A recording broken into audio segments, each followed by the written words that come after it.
Operasi Nordwind atau Unternehmen Nordwind 1944 adalah serangan besar terakhir Jerman pada Perang Dunia Kedua di front barat. Operasi ini diluncurkan setelah hari-hari akhir pertempuran Bal, yaitu pada akhir Desember 1944 yang berlangsung di Alsace serta Lorraine. Operasi ini juga menyebabkan ketegangan politik antara Amerika Serikat dengan Prancis yang kemudian disebut sebagai kontroversi Strasbourg. Dengan dirancang sendiri oleh sang Führer, Operasi Nordwind melibatkan dua grup tentara, yaitu Grup Angkatan Darat G di utara Strasbourg dan Grup Angkatan Darat Rin Atas di sisi selatan dan tenggara Strasbourg. Dengan lawan mereka adalah Grup Angkatan Darat ke-6 Amerika Serikat atau Kelompok Tentara Selatan. Grup Angkatan Darat G pimpinan General Oberst Johannes Blaskowitz terdiri dari Angkatan Darat ke-1 Wehrmacht yang membawahi Korps 23 SS, Korps 90 Wehrmacht, dan Korps 89 Wehrmacht. Grup Angkatan Darat Atas pimpinan Reichsführer SS Heinrich Himmler terdiri dari Angkatan Darat ke-19 Wehrmacht yang membawahi Korps 64 Wehrmacht, Korps 63 Wehrmacht, dan Korps 14 SS. Sementara Grup Angkatan Darat ke-6 AS pimpinan Letnan Jenderal Jacob L. Devers terdiri dari Angkatan Darat ke-7 AS yang membawahi Korps 15 AS, Korps 6 AS mengambil posisi di utara Strasbourg, dan Angkatan Darat ke-1 Prancis yang membawahi Korps 1 Prancis, Korps 2 Prancis, dan Korps 21 AS mengambil posisi di selatan Colmar. Jumlah keseluruhan pasukan ini diperkirakan sekitar 230.000 orang.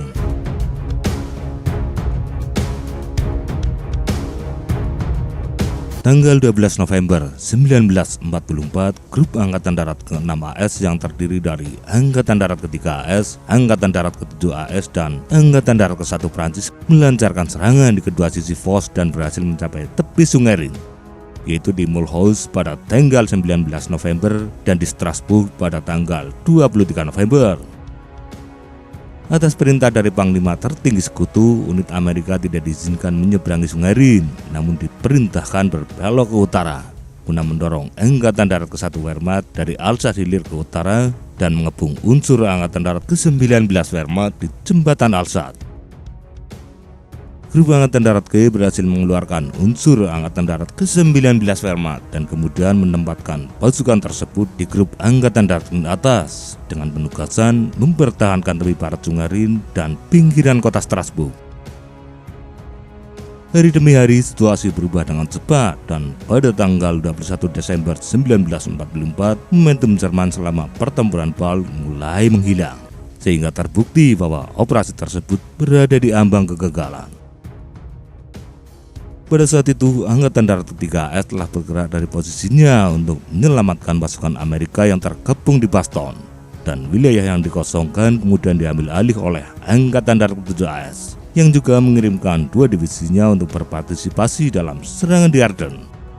Akibatnya, Angkatan Darat ke-7 harus sendirian melindungi Alsace bawah dan Lorraine, sehingga pasukan ini menjadi pasukan terlemah di semua front Amerika karena harus melindungi wilayah yang terlampau luas dengan personel yang kurang memadai. Melihat perkembangan situasi, Panglima OB Barat Jerman Gerd von Rundstedt kemudian mengambil kesimpulan jika serangan lebih jauh ke selatan terhadap Angkatan Darat ke-7 AS yang sedang melemah bisa mengurangi tekanan pada pasukan Jerman di Ardennes.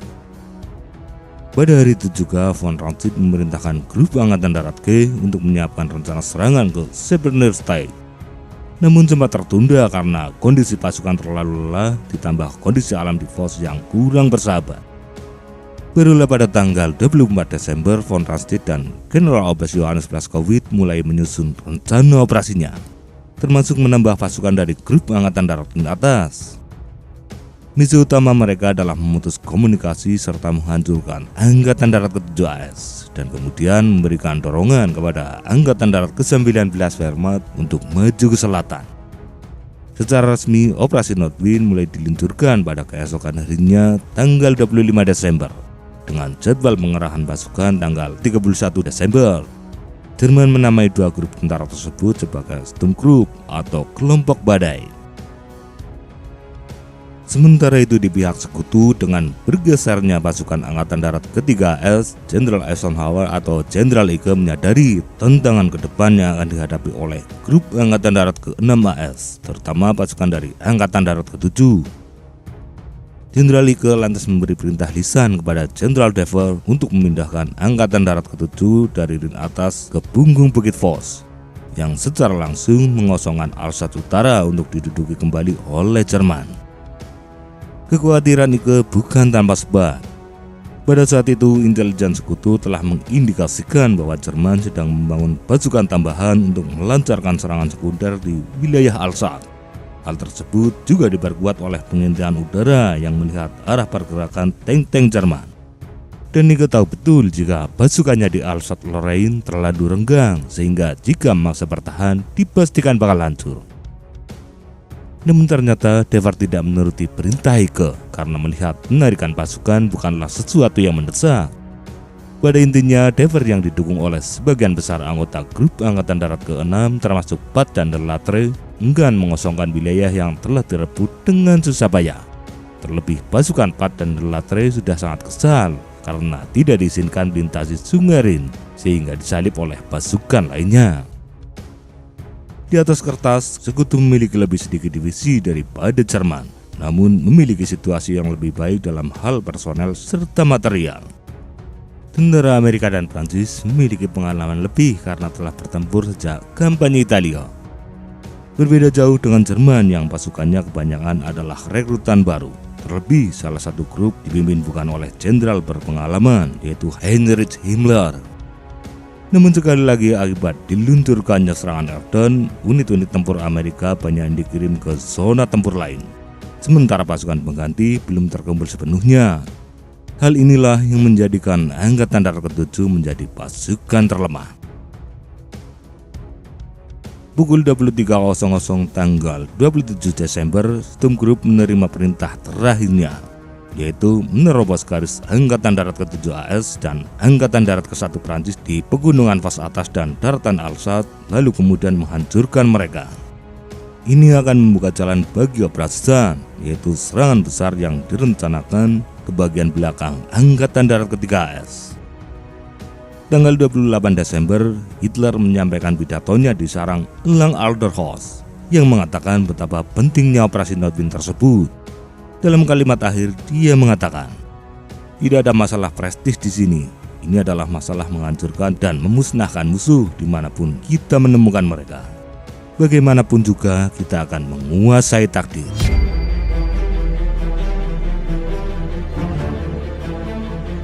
Tanggal 31 Desember menjelang sore, dua Sturm Group memulai serangan besar-besarnya sepanjang 110 km di garis depan Angkatan Darat ke-7 AS. Setelah tembakan artileri besar-besaran di sisi kiri garis Amerika dekat Sarreguemines, Sturm Group 1 mengerahkan 2.000 orang dari Divisi Panzer Grenadier ke-17 SS yang langsung terlibat pertempuran sengit dengan Resimen ke-397 dan Divisi Infanteri ke-100 AS. Sebagai dukungan kepada Operasi Nordwind, Angkatan Udara Jerman meluncurkan Operasi Bernpflug. Operasi ini melibatkan 1.000 pesawat dengan tujuan utama melumpuhkan Angkatan Udara Sekutu yang berbasis di barat laut Eropa. Namun akibat kerahasiaan operasi, pasukan darat Jerman tidak mengetahui peluncuran operasi ini, sehingga banyak tentaranya menjadi korban tembakan kawan. Walaupun memiliki kemenangan taktis, operasi Bernpflug ini sangat merugikan Angkatan Udara Jerman. Selain kehilangan banyak pesawat, mereka juga kehilangan pilot-pilot berpengalaman, dan kerugian ini tidak pernah bisa tergantikan. Pada keesokan harinya, Sturm Group 1 mengerahkan 4 divisi dari Korps 90 dan Korps 89 yang bergerak maju melalui Vos bawah dan dengan bantuan kabut tebal berhasil menyusup di dekat Wissel. Pasukan ini terus maju sekitar 10 km setelah mendapat perlawanan keras dari Satuan Tugas Kolonel Hudson, Divisi Lapis Baja ke-14 AS. Pasukan AS ini berhasil didorong ke samping dan menyebabkan celah antara Korps 15 dengan Korps 6 AS. Jenderal Part lantas membentuk Komando Tempur B dari unsur Divisi Lapis Baja ke-12 AS dan mengarahkannya ke Korps 6 AS. Di tempat lain, Jenderal Dever mendapat kecaman keras dari Kepala Staf Saif, karena tidak mengikuti perintah Jenderal Ike. Saif menuduhnya telah melakukan pembangkangan karena tidak menggeser pasukan ke Vos. Devers menyatakan bahwa persiapan yang relevan sedang dilakukan, tetapi akan memakan waktu karena kondisi di lapangan. Devers kemudian menjanjikan penarikan pasukan pada tanggal 5 Januari, termasuk mengosongkan dataran atas dan kota Strasbourg. Informasi penarikan lantas diteruskan kepada perwira penghubung Perancis, yang membuat de Gaulle sangat marah dan melayangkan surat protes. Karena menurut de Gaulle, Alsace dan Strasbourg adalah wilayah yang sangat penting bagi rakyat Prancis. Tanggal 3 Januari, Perdana Menteri Winston Churchill memediasi Jenderal Ike dan Jenderal de Gaulle untuk meredakan situasi. De Gaulle menggambarkan keputusan Ike sebagai bencana nasional, sementara Ike menuduh Angkatan Darat ke-1 Prancis tidak becus karena gagal menghancurkan jembatan Alsace. De Gaulle kemudian mengancam akan mengakhiri partisipasi Prancis di Saif, sementara Jenderal Alphonse Juin mengancam tidak mengizinkan sekutu menggunakan jaringan kereta apinya. Ancaman kedua jenderal Prancis tersebut membuat Jenderal Ike marah besar hingga mengancam balik tidak akan menyediakan amunisi, perbekalan atau makanan kepada tentara Prancis kecuali mematuhi perintahnya. Setelah melalui perdebatan sengit, akhirnya Jenderal Ike bersedia menerima kemauan Prancis untuk mempertahankan Strasbourg dan memerintahkan Revel untuk menghentikan segala penarikan pasukan. Sementara itu di tempat lain, Sturmgruppe 1 berhasil merebut Großredarsin hingga menerobos desa Essen, namun menghentikan serangan pada hari berikutnya. Di sisi lain, Sturmgruppe 2 berhasil mengamankan pegunungan Vos akibat lemahnya penjagaan Amerika.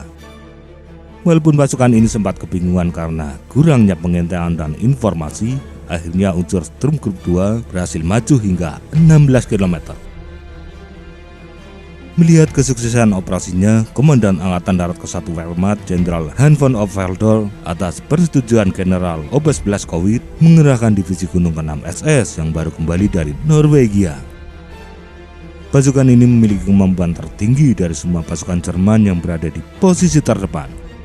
Hanya dalam satu hari saja telah menyalip 2 divisi Jerman dan berhasil memasuki Wingen zur Moder pada dini hari tanggal 4 Januari. Amerika sempat melakukan serangan balik namun mengalami kegagalan, dan pada serangan balik berikutnya Jerman kehilangan truk komunikasi sehingga tidak bisa meminta bala bantuan dari Turmgruppe mereka. Akibatnya 2 batalion divisi gunung yang telah bertahan terjebak dan dengan susah payah berhasil mundur dari Wingen. Setelah mundurnya pasukan dari Wingen, markas besar OKW memerintahkan penghentian serangan di sepanjang Vos dan mengalihkan serangan ke titik lain. Awalnya grup Angkatan Darat G diperintahkan melakukan serangan dengan tank di tepi timur Vos, namun segera dibatalkan akibat perkembangan situasi karena jembatan darurat di Gernsheim telah selesai dibangun. Tanggal 5 malam, divisi Volksgrenadier ke-553 berhasil menguasai kepala jembatan serta mengamankan wilayah Herlisheim dan Offendorf, dan selanjutnya maju ke Bardaya ke pinggiran Kielstedt. Pada awalnya, Amerika menganggap ancaman dari jembatan tidak terlalu besar sehingga tidak segera melakukan penghancuran. Baru pada tanggal 8 Januari, unsur dari Komando Tempur B dikerahkan ke ujung jembatan dengan keyakinan hanya akan melawan pasukan kecil kurang dari 500 orang. Padahal di tempat tersebut sudah ada 3.000 lebih tentara Jerman yang diperkuat dengan senjata anti-tank. Akibatnya, unsur Komando Tempur B yang anggotanya masih hijau harus berjuang mati-matian agar tidak dihancurkan. Beruntung pasukan tank ini mendapat perkuatan dari Satuan Tugas Linden Divisi Infanteri ke-42S. Pada hari itu tanggal 8 Januari, Angkatan Darat ke-19 Wehrmacht meluncurkan operasi Solstice dengan mengerahkan pasukan dari Divisi Infanteri ke-198 untuk menyerang antara Rhin dan II, dan unsur dari Divisi Infanteri ke-269 serta Brigade Panzer ke-106 menyerang ke jembatan Alsace Strasbourg. Formasi Jerman berhasil memukul mundur Korps 2 Prancis yang ditempatkan di Tenggara II, dan dengan demikian mendapatkan kendali kembali atas segitiga antara II dengan Rhin. 3 batalion Prancis berhasil dikepung serta dihancurkan. Namun dalam serangan balik, pasukan Prancis berhasil mencegat kemajuan Jerman hingga Jerman mengalami kegagalan untuk merebut Strasbourg. Pada hari itu juga Divisi Panzer ke-21 dan Divisi Panzer Grenadier ke-25 berhasil maju hingga melewati garis Maginot. Rencana OKW adalah untuk maju melalui Hatten ke Hagenau hingga Kempsheim untuk mengepung Korps 6 AS yang berada di daerah Sauerland, sehingga Sturmgruppe 2 mendapat pijakan kuat di punggung Bukit Vos dan pasukan yang berada di jembatan Kempsheim bisa maju ke Hagenau. Pertempuran juga meletus di Drusenheim. Setelah pasukan Jerman melintasi Sungai Moder, kota ini ditembaki artileri oleh tentara Amerika. Jerman kemudian menggunakan tanggul tinggi jalan raya untuk berlindung. Selain berlindung dari ganasnya tembakan, tentara Jerman juga harus berlindung dari udara yang amat dingin. Dua kubu juga bertempur dengan sengit di kota Hatten dan Rittershofen, hingga kota ini berulang kali berpindah tangan. Mantan Komandan Resimen 125 Jerman Kolonel Hans Volluck mengenang jika pertempuran itu adalah pertempuran tersulit di front barat. Kami hanya berjarak 20 yard, terkadang kami berada di lantai pertama sebuah rumah sementara orang Amerika berada di ruang bawah tanah. Begitu juga dan sebaliknya. Mantan prajurit Amerika Patrile membenarkan cerita Volluck. Itu adalah pertempuran yang aneh. Satu kali Anda dikelilingi, berikutnya Anda tidak. Seringkali kami berlindung di rumah-rumah tempat orang Jerman berada di lantai atas. Kami mendengar mereka dan bisa melihat mereka. Begitu juga sebaliknya. Jika mereka tidak bergerak, kami pergi, dan jika kami tidak bergerak, mereka pergi. Sejarawan Stephen Ambrose mencatat, penyemprot api digunakan untuk membakar rumah, dan penduduk yang bersembunyi dilanda kelaparan parah, hingga prajurit di kedua sisi bergantian memberi makan penduduk. Stephen juga menceritakan bila pertarungan sudah tidak teratur. Kadang 1 lawan 1 dengan pisau, kadang pertarungan dengan pistol antar kamar, dan kadang juga tentara yang sedang menyelinap dibunuh diam-diam. Akibat sengitnya pertempuran, hampir semua bangunan di kota Rittershofen hancur total, dengan mayat bertebaran di sana-sini. Tidak ada yang berani memindahkan mayat-mayat tersebut karena tentara dua kubu sangat berdekatan dan saling mengancam. Kini Rittershofen menjadi kota paling mencekam ditambah bau busuk yang amat sangat menyengat. Tugas Resimen ke-125 dari Divisi Panzer ke-21 di bawah Kolonel Hans Volluck di tempat tersebut adalah untuk memutuskan jalur suplai Amerika ke Strasbourg. Lawan mereka di tempat ini adalah Resimen ke-315 dari Divisi Infanteri ke-79 AS pimpinan Jenderal Eirati Weiss, yang sudah sangat kelelahan namun tetap bertahan. Satu resimen dari divisi ini juga dikerahkan ke tempat lain untuk membebaskan satuan Lukas Linden yang nyaris terjebak. Sementara resimen lainnya bertempur di selatan hutan, termasuk satu resimen yang diperbantukan ke Divisi 45 AS. Karena perintah telah berubah dari penarikan mundur menjadi bertahan, sekalipun baju telah berubah menjadi merah, tentara Amerika memilih loyal tetap bertahan dari ganasnya serangan Jerman. Sasaran Jerman juga bukan hanya Strasbourg saja seperti perkiraan De Gaulle, namun seluruh dataran Alsace-Lorraine. Pada tanggal 15 Januari, Jerman diperkirakan telah melibatkan 17 divisi dalam pertempuran Operasi Nordwind, dan Korps 6 AS menanggung beban berat serangan Jerman tersebut. Amerika juga tidak mengetahui jika Jerman berulang kali memasok pasukan berikut logistik menggunakan kapal feri melintasi Rin, yang tentu saja menambah daya pukul tentara Jerman. Di sisi lain, Komando Tempur B juga mengalami kegagalan. Malah satu batalion tanknya berhasil dihancurkan ketika menerobos masuk ke Herlisheim. Dan 10 tank Sherman beserta satu batalion infanteri berhasil diamankan oleh pasukan Jerman. Pada tanggal 19 Januari dekat Drusenheim, batalion lain dari divisi infanteri ke-79 AS juga dikalahkan. Sementara di Gilstedt, divisi infanteri ke-3 AS berhasil memukul mundur serangan divisi Panzer ke-10 SS. Divisi ini memiliki tentara yang sangat dihormati di militer Amerika Serikat, yaitu Audi Murphy, yang sendirian menghancurkan kolom lapis baja Jerman. Melihat kondisi pasukannya yang semakin terjepit, Jenderal Eagle lantas menarik beberapa pasukan dari Ardennes untuk memberikan bala bantuan. Namun pasukan-pasukan tersebut datang terlambat hingga akhirnya pada tanggal 21 Januari atas persetujuan dari Jenderal Devor, Komandan Angkatan Darat ke-7 AS memerintahkan Divisi Infanteri ke-79 dan Divisi Lapis Baja ke-14 untuk mundur dari Rittershoven ke posisi baru di tepi selatan Sungai Moder. Sementara pasukan lainnya mundur ke Rothbad dan Son. Penarikan pasukan sekutu mengakibatkan ditinggalkannya sebagian besar garis Maginot. Dan dengan demikian pasukan Jerman mendekati tujuan operasional mereka. Namun pada tanggal 24 Januari malam, 3 divisi Jerman yang mengambil posisi di area antara Neuburg dan Zwiehausen berhasil dipukul mundur. Pada keesokan harinya tanggal 25 Januari, divisi gunung ke-6 SS di Bisselhof dan Zillerdorf juga berhasil dipukul mundur. Dengan Amerika masih menguasai sebagian besar Alsace-Lorraine kecuali sebaris sudut timur laut Prancis dari Lauterbruch ke Kemsheim, sekaligus ditambah runtuhnya front Jerman di timur, maka serangan terhadap grup angkatan darat ke-6 AS sudah tidak relevan dan tidak mungkin untuk dilanjutkan lagi. Akhirnya setelah melalui berbagai pertimbangan, pada hari itu juga Hitler memerintahkan penghentian serangan, yang kemudian diikuti oleh penghentian gerak maju Resimen Infanteri ke-222 AS di dekat Hagenau. Ini juga hari yang sama ketika bala bantuan AS dari Erden mulai berdatangan. Dengan terhentinya serangan oleh Jerman, maka operasi Nordwind secara resmi telah berakhir. Strasbourg berhasil diselamatkan, namun Colmar Pocket merupakan bahaya yang masih harus disingkirkan, sehingga peperangan masih akan terus berlanjut, yaitu pada minggu berikutnya.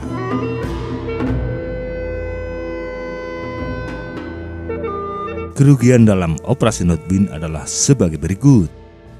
Amerika Serikat menderita korban 14.000 orang, Prancis menderita korban 7.000 orang, sementara Jerman menderita korban 23.000 orang. Operasi ini mengalami kegagalan operasional dengan tujuan utamanya tidak tercapai. Hal tersebut karena Jerman menghentikan serangannya akibat kesulitan menghancurkan pasukan Amerika ditambah kemajuan tentara merah di front timur. Setelah operasi Nordwind berakhir, Jerman kembali menduduki sekitar 40% Alsace. Sementara mundurnya Amerika ke Moder justru mendapatkan tempat yang strategis yang secara bebas melakukan serangan-serangan lanjutan, termasuk merebut kembali jembatan di Kemsheim. Pertahanan Jerman di Colmar Pocket juga berhasil diruntuhkan pada bulan berikutnya. Kenapa Hitler sangat ingin merebut Alsace? Karena bagi Hitler, kemenangan di Alsace dan Lorraine adalah kemenangan besar propaganda. Sebagai catatan akhir, De Gaulle tidak akan pernah melupakan kontroversi Strasbourg, dan peristiwa ini menjadi salah satu alasannya untuk keluar dari NATO pada tahun 1966, termasuk pengusiran seluruh pasukan Amerika Serikat dari Prancis. Lucunya, 2 tahun kemudian Prancis sangat bergantung pada bantuan keuangan Amerika Serikat, yaitu akibat dilanda krisis. Walah mbah.